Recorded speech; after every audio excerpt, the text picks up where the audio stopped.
తమిళనాడు తరహాలో తెలంగాణలో కూడా 69% రిజర్వేషన్లు 69% రిజర్వేషన్లు తెస్తామని కాంగ్రెస్ ముఖ్యమంత్రి రేవంత్ రెడ్డి చెప్తున్నాడు.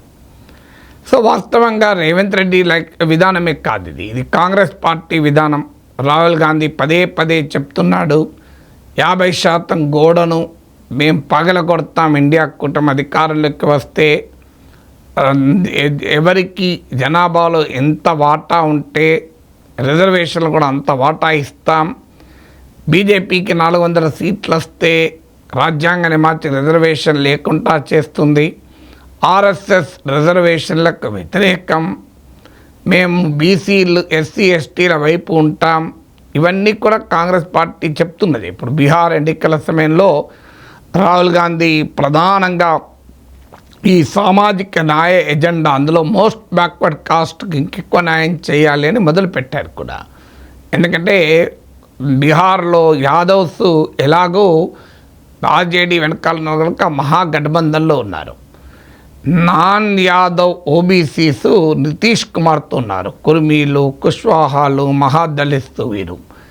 ఇక ఎస్సీలో ఒక పెద్ద వర్గం పార్శ్వాన్లు ఎలాగూ ఎన్డీఏతో ఉన్నారు, అప్పర్ కాస్ట్లు ఎన్డీఏతో ఉన్నారు. అందువల్ల కాంగ్రెస్ పార్టీకి అద్దన్న మహాగఠబంధన్కు ముస్లిం ఓట్లు వస్తాయి. అందువల్ల బీహార్లో ఇప్పుడు నితీష్ కుమార్ ఆరోగ్యం అనుమానాస్పదమైపోయింది, ఆయన యాక్టివ్గా ఉండడం లేదు. అందువల్ల నితీష్ కుమార్ కింద నేల కదిలిపోతుంది. దాన్ని బీజేపీ, దాన్ని కాంగ్రెస్ పార్టీ లాక్కోవాలని చూస్తోంది. అందుకే రాహుల్ గాంధీ బీహార్ డిక్లరేషన్లో కూడా మోస్ట్ బ్యాక్వర్డ్ కాస్ట్ ప్రధానంగా చేసుకున్నారు. ఎందుకంటే మన తెలంగాణ ఆంధ్రలాగా ఉండదు. అక్కడ యాదవులు 14% ఉంటే దాదాపు బీహార్ కాస్ట్ సెన్సస్ ప్రకారం more than 34-35% most backward caste, extremely backward caste. అందువల్ల అక్కడ ఆ extremely backward caste non Yadav OBCs, ఒకప్పుడు బీజేపీ ఎత్తుగడిది, non Yadav OBCs, non Chamar Dalits in ఉత్తరప్రదేశ్లో ప్రధానంగా చమర్ అంటే మాయావతి కాస్ట్. ఇప్పుడు బీజేపీ బుక్ నుంచి, స్ట్రాటజీ బుక్ నుంచి కాంగ్రెస్ పార్టీ తీసుకున్నట్టుగా కనబడుతోంది.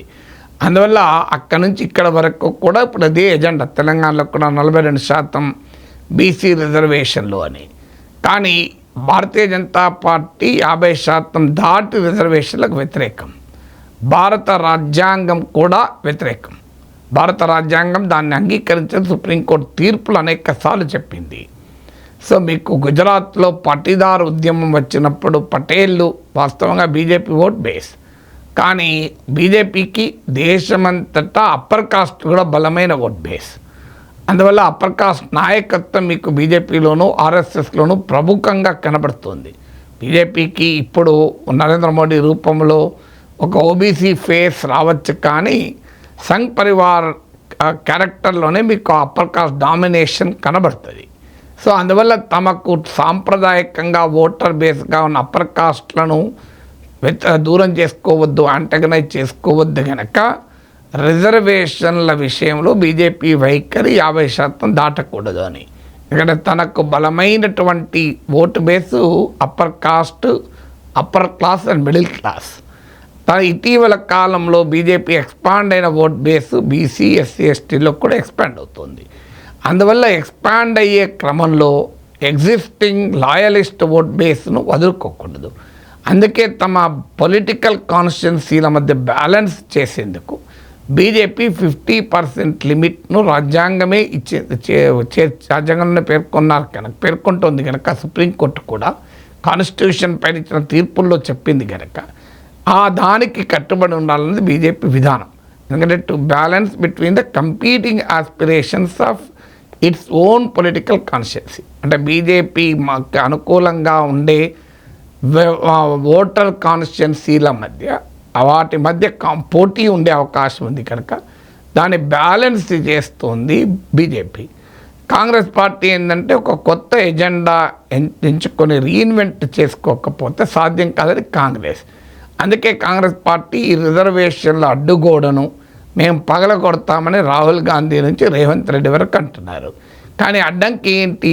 కాన్స్టిట్యూషన్ సుప్రీంకోర్టు ఇచ్చిన తీర్పు. సుప్రీంకోర్టు ఇందిరా సహానీ కేసులో క్లియర్గా చెప్పింది, రిజర్వేషన్స్ అనేది రూల్ కాదు, ఎక్సెప్షన్. మీకు rule equality, right to equality fundamental right, కానీ రిజర్వేషన్స్ అనేది ఎక్సెప్షన్. ఎందుకంటే అసమానుల మధ్య సమాన పోటీ సాధ్యం కాదు కనుక సమానత్వ సాధనకు కోసం ఈ రిజర్వేషన్ అన్నది సుప్రీంకోర్టు ఒపీనియన్. అందులో రిజర్వేషన్స్కున్న లీగల్ జ్యూరిస్ప్రుడెన్స్ అది. సో అందువల్ల exception can never be above the rule అని సుప్రీంకోర్టు తీర్పు. అందుకే 50% దాటి పోకూడదు అని. రెండవది, to balance between the competing constitutional provisions, రాజ్యాంగంలో ఉన్న వివిధ ప్రొవిజన్స్ మధ్య సమన్వయం చేసుకోవటానికి కూడా రిజర్వేషన్లు 50% దాటకూడదు అని. మీకు ఎందుకంటే right to equality constitutional provision, right to affirmative action అంటే వెనుకబడిన వర్గాల పట్ల ప్రభుత్వము ప్రత్యేక చర్యలు తీసుకోవడం కూడా రాజ్యాంగంలో పేర్కొన్నారు. వీటితో పాటు ఎఫిషియన్సీ ఇన్ పబ్లిక్ అడ్మినిస్ట్రేషన్, ప్రజాపాలన సమర్థవంతంగా సాగాలని కూడా రాజ్యాంగం పేర్కొంటుంది. ఈ 3 కంపీటింగ్ కాన్స్టిట్యూషనల్ ప్రొవిజన్స్ను బ్యాలెన్స్ చేసేదే ఈ 50% లక్ష్మణ రేఖ. దీనికి తోడు సుప్రీంకోర్టు ఇందిరా సహాని వర్డిక్ట్లోనే అంటే మండల్ కమిషన్ తీర్పులోనే చెప్పింది ఏంటి అంటే reservations are never proportionate to the population, they are only adequately. Rahul Gandhi మాకు జనాభాలో వారికి ఎంత వాటా ఉంటే అంత వాటా ఇవ్వాలని అంటాడు, కానీ that is not the constitutional provision. తెలంగాణలో బీఆర్ఎస్ కూడా ఇదే మాట మాట్లాడారు, అందరూ అదే మాట్లాడతారు. కానీ రాజ్యాంగంకు సుప్రీంకోర్టు ఇచ్చిన భాష్యం ఏంటంటే ది రిజర్వేషన్స్ అనేది పట్ల ఒక క్లారిటీ ఉండాలండి. They are not proportionate to the population. జనాభాకు దామాషా పద్ధతిలో రిజర్వేషన్ ఉండవు. దే ఆర్ ఓన్లీ అడిక్వేట్ అంటే సమాజంలో అన్ని వర్గాల ప్రజలకు అది విద్య అలాగే ఉపాధి అలాగే రాజకీయ అవకాశాలలో భాగస్వామ్యం కావాలి అనేది ఒక సమానత్వ సూత్రము గనక దానికి అనుగుణంగా ఉన్నదే తప్ప మీకు రిజర్వేషన్లు అనేది రైట్ ఈక్వాలిటీని ఓవర్ రూల్ చేస్తుంది అనుకుంటే పొరపాటు. సో అందువల్ల అడిక్వేట్ రిప్రజెంటేషన్ చాలినంతగా సముచితంగా ప్రాతినిధ్యం ఉందా లేదా అనేది చూడాలి తప్ప జనాభాకు దామాషా పద్ధతిలో కాదు అని. ఎందుకంటే మన దేశంలో కొన్ని వేల కులాలు ఉంటాయి, జనాభా దామాషా పద్ధతిలో కూడా ఇవ్వడం చాలా కష్టం. ఇప్పుడు బీసీలలో కూడా మీకు రజకులు క్షౌరకుత నాయి బ్రాహ్మణులకు బీసీలో ఉన్నటువంటి డెవలప్డ్ బీసీలకు మధ్య ఈక్వల్ పరిస్థితి ఏం లేదు కదా. అందువల్ల రిజర్వేషన్లకు ఈ 69% తమిళనాడు చట్టంలాగా చేయటానికి ఉన్న లీగల్ అడ్డంకి ఇది.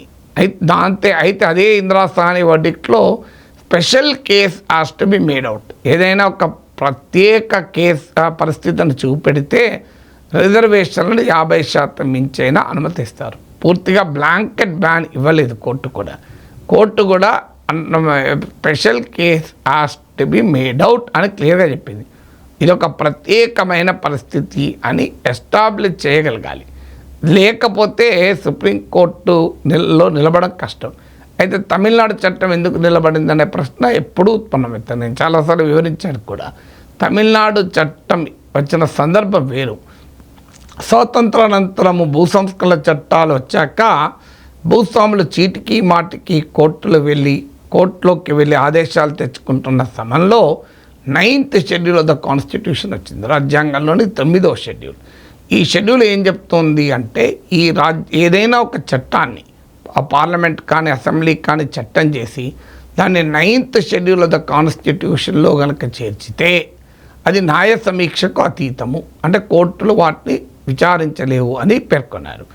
సో కానీ సుప్రీంకోర్టు ఆ తర్వాత దాన్ని కూడా సవరిస్తూ ఈవెన్ 9th షెడ్యూల్లో పెట్టినా అది basic structure of the constitution, రాజ్యాంగ మౌలిక స్వరూపానికి విరుద్ధమైతే న్యాయ సమీక్ష ఉంటుంది అని చెప్పారు. అయితే ఇంకా తమిళనాడు చట్టం న్యాయ సమీక్ష జరగకపోవచ్చు, ఇప్పుడు స్కోప్ ఉంది. ఎందుకంటే ఇప్పటి వరకు సుప్రీంకోర్టు ఇచ్చిన తీర్పుల ప్రకారం ఇది 50% లిమిట్ బేసిక్ స్ట్రక్చర్లో భాగం. రైట్ టు ఈక్వాలిటీ, సమానత్వం అనేది ఒక ఫండమెంటల్ రైట్ అని దృష్టిలో పెట్టుకొని దానికి ఎక్సెప్షన్గా మా రిజర్వేషన్లు ఇచ్చారే తప్ప రైట్ టు ఈక్వాలిటీని నెగేట్ చేయలే.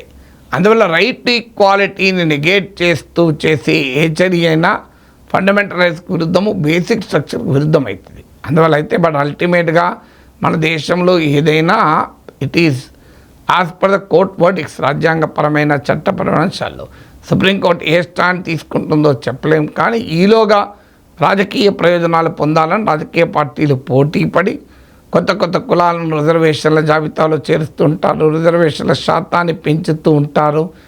పాలిటిక్స్ ఆఫ్ సోషల్ జస్టిస్లో భాగం ఇది.